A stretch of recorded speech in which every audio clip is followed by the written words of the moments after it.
Yes, Kenya. Tamu sana, tamu sana, tamu sana, yes. There are some remarks made by Homa Bay women representative, Bensouda, remarks I feel are worth analyzing and highlighting here. Listen to this before we continue. I wanted to say that Kenya Kwanza is full of futuristic talks without action.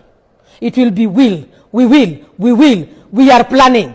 I think Kenyans are tired of we will. It's too much, too common slogan in Kenya Kwanza government. We want work. Yesterday I was watching the news. We are talking about the situation deteriorating, as I mentioned in one word. And this is tied to one of the issues of complaint in terms of unga.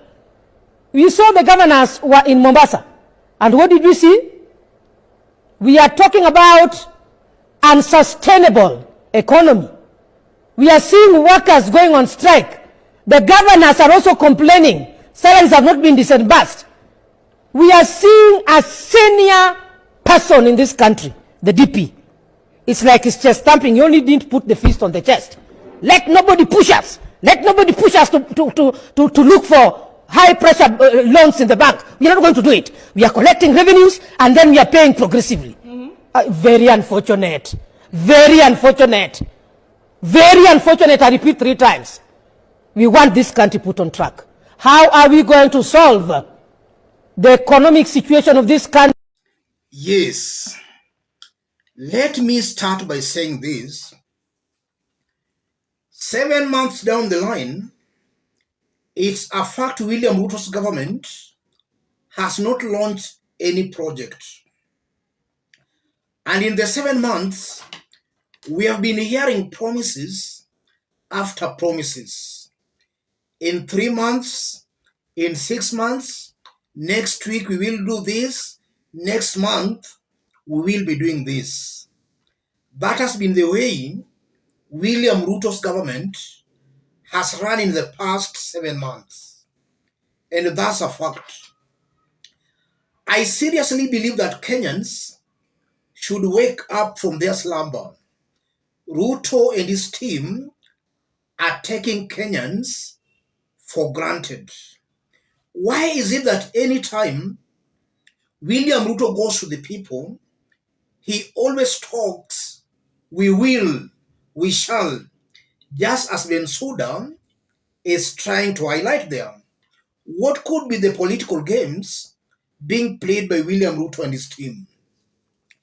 Before we dig deep into that analysis, if you are watching us but you have not yet subscribed, subscribe, give this video a like. Let's proceed. The first reason, it's a fact William Ruto and his team, they are very good in creating hope. We will form a government of Mama Mboga Boda Boda, a government of hustlers. Ruto is very good when it comes to giving the poor masses hope. When he says that next week, next month, 6 months, Ruto is simply preying on the naivety of the Kenyan masses. He is giving them hopes so that the people might not see that his government is failing.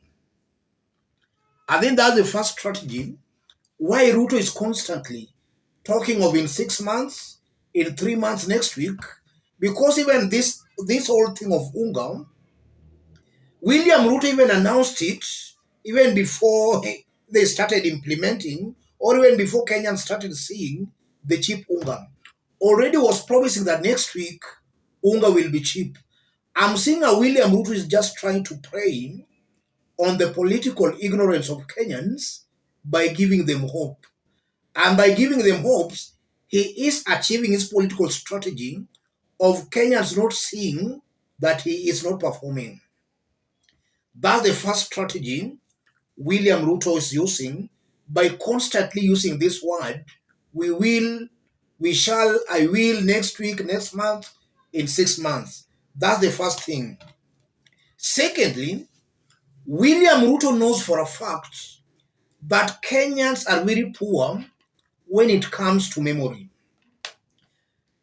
If you promise a Kenyan something today, and most of we have seen that in the political arena, if you promise a Kenyan something today, in the next 1 week or maybe 2 weeks, so many things shall have come in between to a point Kenyans shall have forgotten about the promises. That is one thing William Ruto has realized, and he's milking that, or rather he's making good use of that. He knows Kenyans are very good when it comes to memory losses. They can't even remember the promises that were made to them. And I'm saying that purposefully because we all know William Ruto has been in government since 2013. In 2013, they made some promises which they completely never fulfilled. In 2017 presidential election, Ruto and his team, they were back at it again, giving new promises, not knowing they gave promises in 2013 which they never fulfilled. And a good majority of Kenyans did endorse them in 2017. If you look on how Ruto campaigned in 2022, having not fulfilled on the promises they made in 2017, some other Kenyans also voted for them. That only convinces me that Kenyans are not very good. Their memory is not just good. Or if at all they remember those promises, then Kenyans have not matured politically. And when I talk about political maturity, I'm talking of areas that have been voting and endorsing William Ruto since 2013. Because the pattern seems to be the same. The same people who endorsed them in 2013 did endorse them again in 2017 and even in 2022. That confirms that a section of the Kenyan population are still political greenhorns. They have not matured politically. And that's why Ruto and his team are taking advantage of their naivety.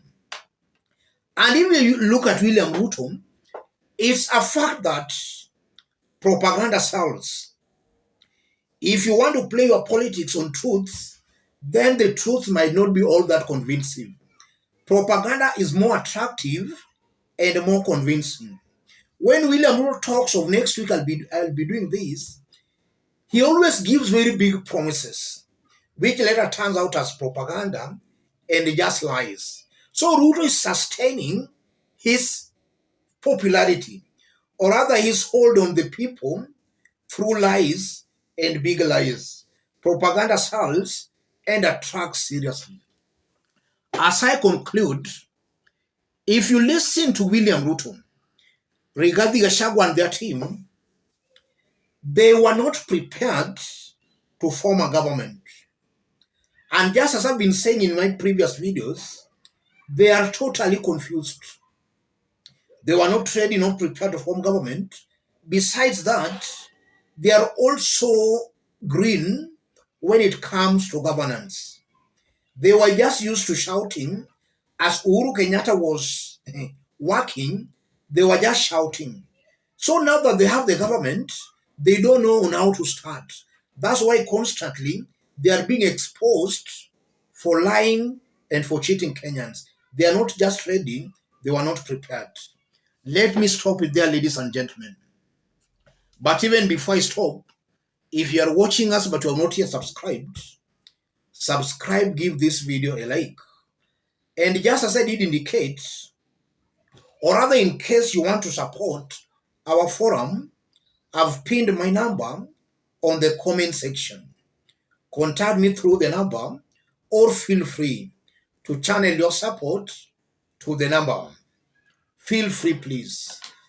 Those remarks by Bensouda goes on to confirm Ruto's government will not deliver. Yes, it will not deliver.